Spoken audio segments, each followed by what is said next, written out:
Stan. Just an update quickly from the county's perspective. I have been in touch with some of the mayors as we've gone through this situation. Biggest threats we're having right now in the county is, of course, our incarcerated populations at the jail and at the juvenile center. They have been without water. In some cases, they have been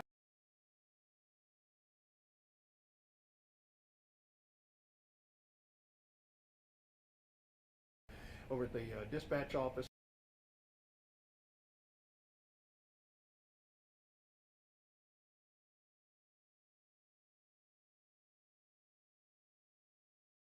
Having to take it day by day, and but we're facing the same issues everybody else is: broken water pipes, can't get out.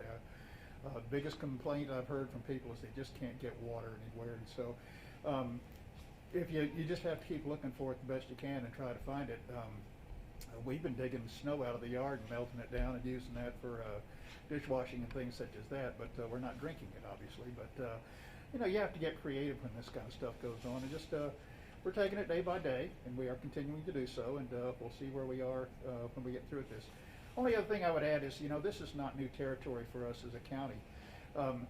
More than 10 years ago, we had summer situation, 4 days that we went in ice and snow and snowpack, and things were shut down. So we've been here before. We don't see this all the time because we live in a semi-arid environment, and we just don't see this kind of stuff very often. So we'll look at it as we go through this, and then the follow-up to this, we'll follow on and see if we need to change the things that we do. Any questions I'll take at the end of the news conference. Good afternoon, everybody. So want to just reiterate really the need to conserve water. If you have it, it's returning to portions of the city. If you have it, please conserve it still. Basically, cooking, I've got to do the boil. 2 minutes of vigorous boil before you consume any of the water. Don't brush your teeth with it. Don't do anything like that. You can shower in it if you have water and you need to clean yourself. We would ask for people to be very judicious with their water use. Okay, so in the military you call it a PT shower. You wash what you have to wash and you turn off the water. Okay, this is something that we need to conserve water so that our neighbors have it, because they're still charging the system. Rodney Taylor here in a minute will give you an update on where we are. You have some encouraging news. I will tell you, however, that it's all dependent upon the power continuing to be served to water plants. And a lot of that I want to correct some of this information I gave yesterday. Okay? Based off the information I received from my folks, I mistakenly said that Taylor Electric provided water or power to Hardershima. Taylor Electric provides power to a chlorination plant just south of our Hardershima water plant. AEP actually provides power to Hardershima, so I want to correct that. The good news, and Rodney Taylor will fill you in just a second, is that all 3 water plants now have power, and all 3 water plants are producing water, and we're pushing it into the system, and we're having success at pressurizing the system. It's in large part because the vast majority of people are heeding our calls for conservation, and it's truly appreciated. We're going into 72 hours for some people not have power, and their homes are cold, and they're going to get colder. Even though temperatures are warming than they were from last night, it's still going to be cold. I would ask people to take care of their neighbors again. Think about your neighbor. Think about the person down the street. Just check in on people. Let's be the best version of ourselves, and do the things we can to take care of one another. We are experiencing some of our facilities. The person that came in and noticed we're doing some cleanup on our building here at City Hall. We had a busted heat coil on our heater when the power came back on here at City Hall, which we had no control over, by the way. It just came on. We busted a heat line from one of our boiler system, and that's been corrected, been turned off. We'll clean that up. The health department also busted a fire suppression line. That building will be closed for a period of time while we fix that and clean up the damage, which was significant, by the way.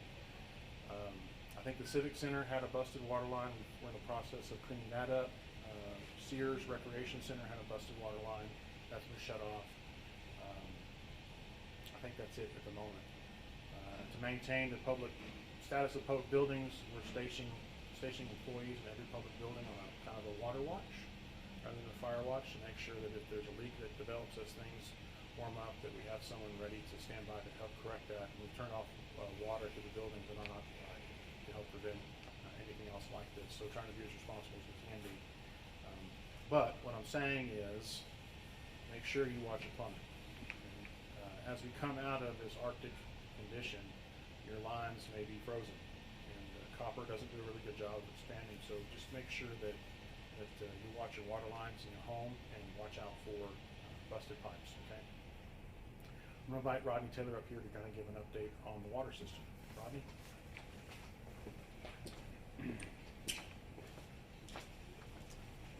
Rodney Taylor, Director of Water Utilities for the City of Abilene. We've got, it's nice to say, positive news, good news today for some of the things we've accomplished from the water supply side. Over the last hours, we now have all 3 of our water treatment plants up and producing water. That's a great accomplishment to a lot of guys and gals that have been working really hard, practically 24 hours a day. And we're been able to restore pressure to our first pressure plane, and that first pressure plane is the north end of Abilene up to South 14th in that general vicinity. Should be fully pressurized. We're glad to accomplish that. You should see water in your home if your water system is thawed. Under the current conditions, just remember that we remain in a boil water notice, so whatever comes out of your tap must go through the boiling water process. 2 minutes of vigorous boil before you do anything that's of consumption of that water. The south end of town, the Hargesheimer Water Treatment Plant was put online about 9:30 last night, started producing water. We were able to start high service soon after that and restore pressure into the 3rd pressure plane, and that would be the south end of Abilene from about Antley Road south. Again, that was a great accomplishment, and we're happy to see that. Grimes restored power yesterday at about noon, and we were able to get that plant up and running yesterday afternoon and pumping water into town as well. This morning we took our first action at repressurizing the 2nd pressure plane, and that is that area of Abilene in between these other 2 pressure zones.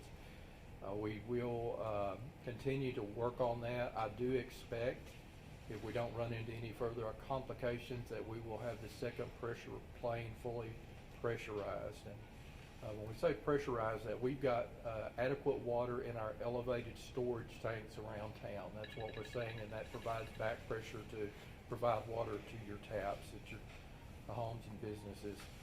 We are experiencing numerous leaks in the water distribution system, so we've got a lot of guys out about town right now fixing water main leaks. So if you have a sudden outage, that could be the result of a water main break in your area, and we will work as quickly as we can to restore water service in those types of situations.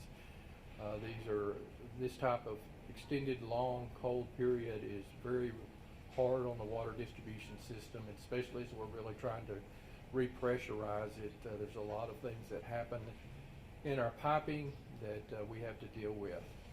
We'll address that and get water back as soon as we can in those situations. So overall, good news. We will continue through a boil water notice for the next several days. Our challenge today is restoring the plants to where they're producing a water that meets all of the TCEQ requirements to be able to call it potable water. And once we've achieved that at our 3 treatment plants, then we can start that process of flushing and bacteriological testing within our distribution system that will allow us to verify the water is safe and healthy to consume, and at that point we can rescind our boil water notice. But that is a process. It will take several days to accomplish that, but just bear with us. We're working on it. How many water main breaks are you guys reporting at the moment, and what can residents do if they have one in their neighborhood?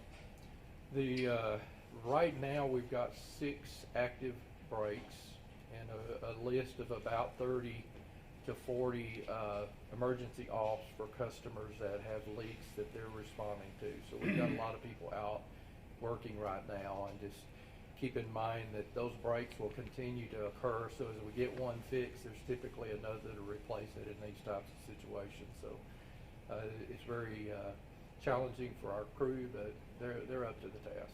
How long does it usually take to fix a break? In most cases, a couple of hours once they can get on site, if it's not an unusual situation. If things keep going in the way that they're going right now, what's the earliest that you could expect us to return to normal and get water flowing without the boil notice? I would say it is not likely to happen before the end of the weekend. I think this will continue through the weekend, and hopefully we will be in a verification point during the weekend. I hope to be at that point, and maybe early next week we'll be able to lift that. Now, you talked about, Mr. Taylor, you talked about all water systems are flowing to the community. Now, for those of us who have frozen pipes, that is the only reason why they do not have water at this point, correct? Well, when you say frozen pipes, you're talking about in private plumbing. We're talking about private residences. As far as the city is concerned, the flow is happening to, That's correct. to all the city. So if for some reason many of us don't have water, it is because of our own homes with pipes being frozen, correct? That's correct. If you're in the first or the third pressure plane area that I've described, south of Antley or north of South 14th, the system is pressurized at this point. I just wanted to clarify that. We don't have water service restored throughout the whole city. That is still being worked on. That's why it requires people to conserve. But if you're in that first pressure plane and you don't have water at your house, it is highly likely because your pipes are frozen. So just be aware of that before you be vigilant and watch your pump. Ronnie, can you specify, like that first pressure plane, to the best of our knowledge, what does that area include? Can you talk a little about that? Okay. The northeast. Yes, we mentioned pressure planes a little bit the other day, but just for those that may not fully understand the concept is that Abilene is built on a slope. Even though we think this country is flat, it's on a slope, and the south end of town is much higher elevation than the north end of town. So because of that, we have to divide our water system up in kind of a stepped system up the hill. Otherwise, the tank sitting on the top of the hill on the south end of town would put 150 pounds of pressure on the north end of town. So we'd break those up.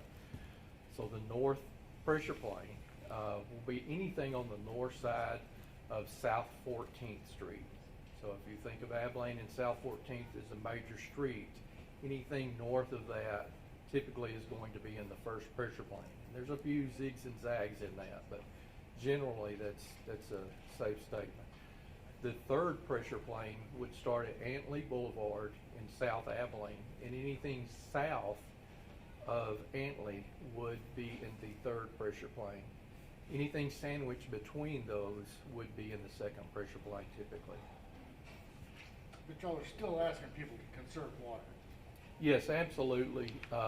Again, there's people still in the second pressure plane, the middle of Abilene, the area that their system, the water system, has not been pressurized yet. So there's a lot of people in Abilene still that do not have access to water out of our public water supply right now. So, it'd be hard to say, you have it, use it. We all need to work together to conserve this so that we can get our system up and running and get the whole system restored before we can start thinking about more common uses rather than the conservative uses. So what you're saying is that by the end of the weekend, you have to test the water to make sure that it's healthy for people. So that's a process, correct? Yes, that's right. Okay.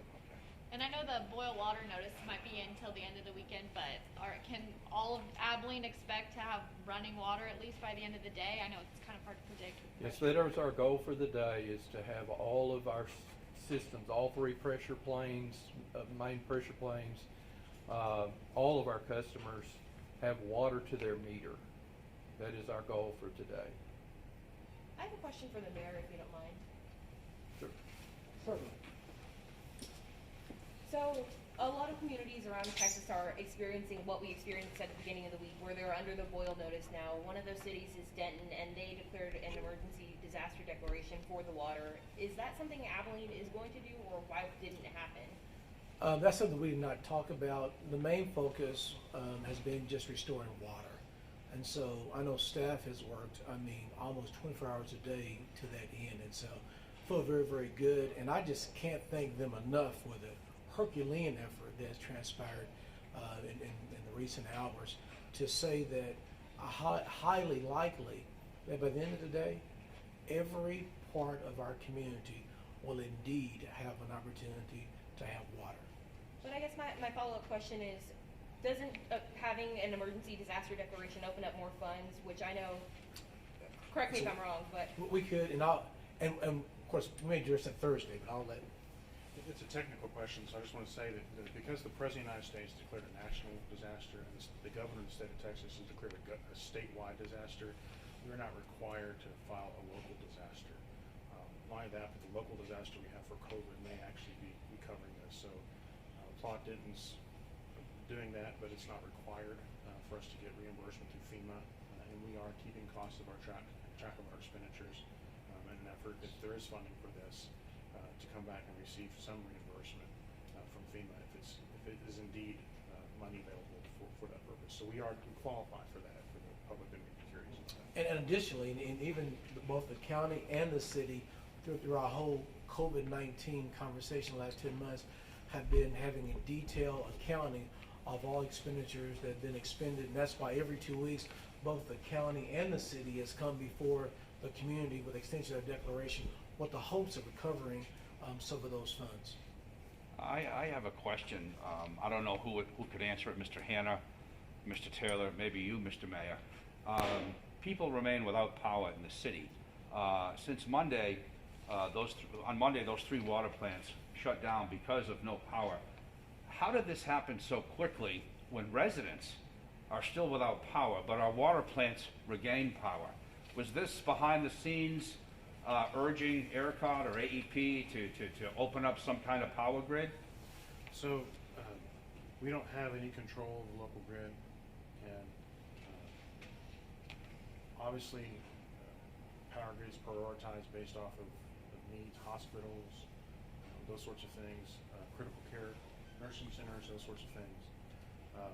But to think that perhaps there's a group of people in a room saying we're going to turn the power on here but not here, it's just wrong. I promise you AEP would like to restore power to everybody. So would Taylor Electric for any customers they have that are out of power right now. But ERCOT, Electric Reliability Council of Texas, has required them to remove more people off the grid. Even today, they've given an order saying you need to remove more people off the grid. The reason why is because the production, the generation facilities just are not on. And so they're trying to avoid a complete grid failure, which means no one will have power. And it's a delicate situation. And I think what I heard Representative Lambert say is that the governor of Texas has said, look, this is going to be job 1 for the legislature this session, and we're going to get to the bottom of this and figure it out so it doesn't happen again. And the same goes for the city of Abilene. We will look at generation. We'll put those costs together. We'll give that to council. I think Rodney Taylor said it best when John, when you asked him, are you going to recommend that? Absolutely. We're going to recommend we look at it. We'll put our costs together. Council will make a decision on what they want to do with that. So I think this weather event has caused everybody to go, all right, man, we're not as resilient as we thought we were. What do we need to do to make sure we are resilient? If this type of weather is going to come back, we're going to have it again. Sure as heck don't want to go through this experience again. Well, there has been reports that have been released late yesterday that San Angelo has a backup generation system as well as Lubbock. So, it begs the question, why not Abilene, Mr. City Manager? And I explained that yesterday. Yeah. I think pretty clearly. Yeah. You're required to have a redundant source of power, and we have always relied upon multiple connections to multiple grid points, and that has served us throughout history. Clearly that didn't work this time, and so we're working forward. We will look at fixing that. So just a quick follow-up. The fact that these 2 power plants, these 3 power plants were put online so quickly, we were just, for lack of better words, we were just lucky. with the electric companies, the water plants were allowed to be turned back on. Well, John, I don't know if you're looking for a conspiracy, but I sure am glad the water plants are on. Next question. As far as the warming centers go, we had got reports that the north campus of Beltway was kind of full, and you guys were redirecting to the south campus. Is that true, or? So let me have Vincent Cantu, our emergency Okay. manager, come up and talk a little bit about our warming centers and kind of how health and safety is handling this event. Vincent? Vincent Cantu, Emergency Management Coordinator for the City of Abilene. So yes, as of this morning, Beltway South was at 209 individuals, and Beltway North, we're looking at about 250. And at the moment, they're at capacity. That could change throughout the day, depending on what kind of resources we could get over at Beltway North. Those individuals, yeah, they're going to have to go elsewhere. We have, unfortunately, we have another church, Broadview Baptist Church, on 27th, who's also opened their doors to the community. It's fantastic. And there's a lot of room available currently over at Beltway South. Of course, you seek that out if you need that. If that's something you really truly need, if that's not something that you need to get to, well, then you're welcome to stay where you're at, of course, if you can stay warm. But it is a resource available in the community, yes. And too, like a message to neighbors to check in on each other, because Yeah. I know sometimes it's every other house really that has power. Right, yeah. It's worth checking your neighbors. Absolutely, we're trying to get through this together. There's been many. I don't want to say entirely sleepless nights, but there's been very long nights in the emergency operations center. There's been very long nights for Abilenians. We're up 24/7 trying to make sure that folks get what they need, and if that's that's working with our local partners, state, county, and making sure that folks have some hope, somewhere to get to. Right, we're working even with our Texas Military Division. Like I mentioned before, we have our Humvees available, going throughout the night, picking folks up and taking them to these shelters. So there's hope out there. There's a way to get folks from where they're at to someplace warm with food and water. So it's a great opportunity, and we've been very fortunate to have the volunteers and folks that we do here in Abilene to take care of one another. So we do that at the shelter. We can also do that at home in our neighborhoods. I have a question for Mr. Lambert, if you don't mind, sir. Thank you for being here. Yes, sir. So did you agree with the governor's idea of an investigation into ERCOT and how they have handled this crisis? Absolutely. Energy Reliability Council of Texas, and the one word that sticks out the most is reliability. And obviously the system was not reliable, not predictable in this set of circumstances. So I do agree with the governor's raising this to a level of high importance. What do you think specifically went wrong with ERCOT? What didn't they do correctly? Was it their resources? Was it their management? I'm not an engineer, so I'm going to have to defer on the technical aspects of that, but I think from a top-down version of leadership, the governor has asked for the resignation of all the directors of ERCOT. I think that's a good place to start, and I think we'll see a bottom-up re-envisioning of what ERCOT was intended to do and how it will operate in the future, and I think the legislature will be very involved in that. What has your office done to help this situation with water and electricity? We've been answering phone calls and emails and text messages from constituents all over our district. House District 71, as you know, is not just Taylor County, but we reach into Jones County and to our west to Nolan County. So we've been on the phone with superintendents of schools, with city managers, with the mayors, with the county judges to discuss what they're up against and what the issues are. And so obviously in this rollout and this rolling blackout or brownout, whatever you want to call it, that didn't really work, we've been trying to find out where are your needs, what's going on right now in your particular locale that we can try to assist. The city of Stamford has been without power, obviously, in their water treatment center as well. So AEP has responded to that, is working right now to get power restarted in that community as well. So, but again, it's not consistent, and we want to see consistency, and we want to be able to explain to the people what's going on, and I think that's what is going to be happening in the next 2 or 3 weeks with some of the committee hearings that the governor's already asked. The State Affairs Committee, the Speaker of the House has already said that on February the 25th we'll have a joint hearing between the State Affairs Committee and the Energy Resources Committee. So a lot of the questions about ERCOT, a lot of the questions about how this all transpired, I think we'll get to the bottom of. Well, we have a text message from my news director. He wants me to ask you this question, Mr. Lambert, if you don't mind. This is his text message and question. Should all the new board members of ERCOT be required to live in the state of Texas? I would assume that that should be a requirement. I can't understand why we've allowed that to occur up to this point, but going forward, I would certainly support that. A lot of people are sitting at home now with nothing to do. They're researching the ERCOT situation, how we got to this point, you know, Right. back from the 80s until now. Right. And they're not happy. What can you do as our state representative to say that things are gonna change? Well, I think the governor taking this to an emergency items list will make sure that we devote the amount of time and attention to completely look at this issue from the ground up, to explore every question that's been asked, to make sure we understand exactly how ERCOT originated, how it's transpired over the years, what planning and what resources it's been able to utilize in order to get us to this point, but why the predictability or why the unreliability of this particular weather event they weren't prepared for.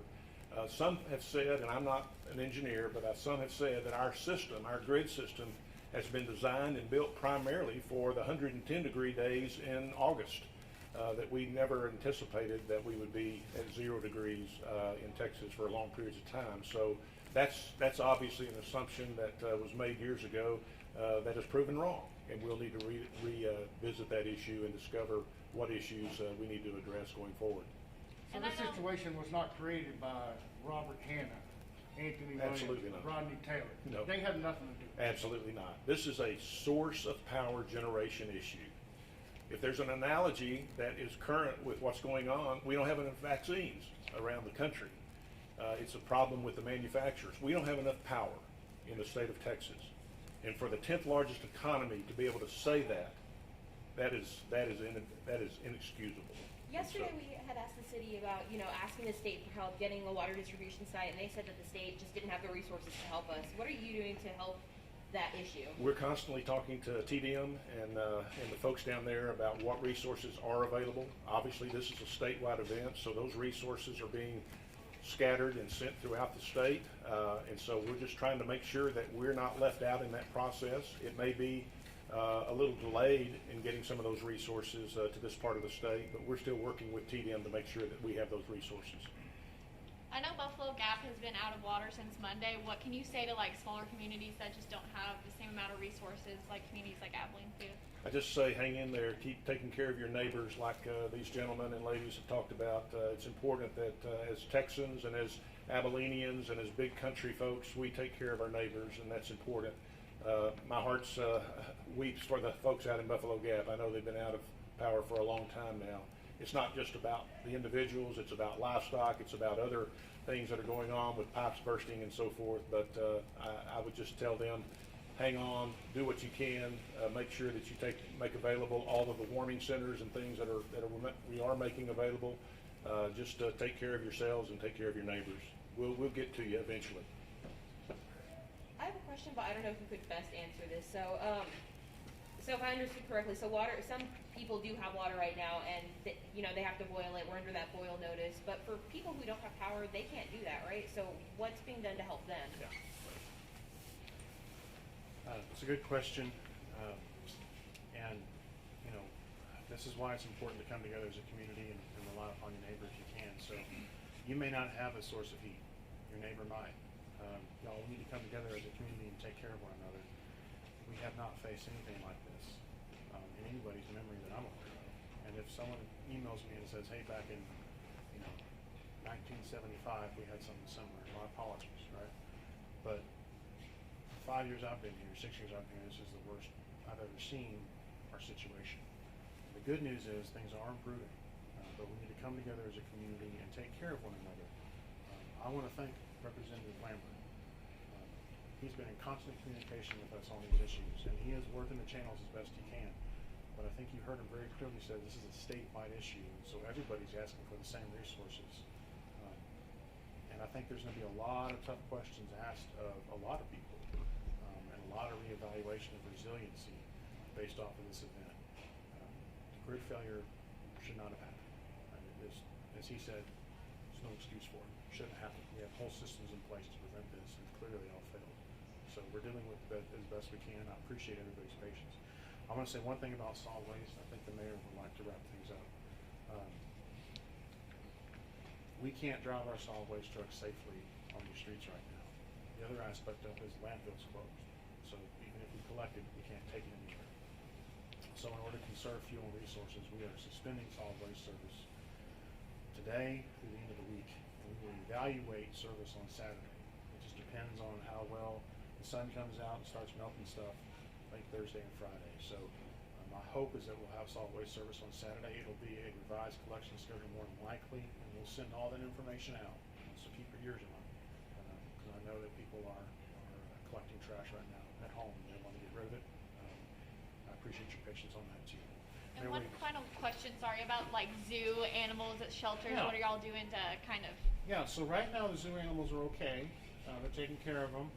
They've got heat with natural gas. And so as long as natural gas is good, we're going to continue to be able to take care of our animals. We're feeding them, bedding them, they're doing what they need to do. We haven't lost an animal yet, which is good. But I appreciate that question. We're going to conclude our time together today. If we get more information, we'll call another press conference. One thing I want to reiterate, we've not amplified saying this is not our fault. I mean, it's not our fault, but we own the fact that it's our problem. This community, both county, city, our state representative, our state senators, our congressmen, are all working together for the benefit of this community. And I can say this, we can always armchair quarterback. They'll say this, that, or the other. But this leadership in this community is fully engaged for the betterment of this community. We're going to be okay. It won't always be like this. The current status is not the state of Abilene, Texas, and Taylor County. And I just want to reiterate my appreciation for our city manager, who has had about 3 hours of sleep the last 3 days, his directors, who went up for 24/7, and those people working with them. Stan Lambert probably spent about 3.5 hours on phone calls yesterday for District 71.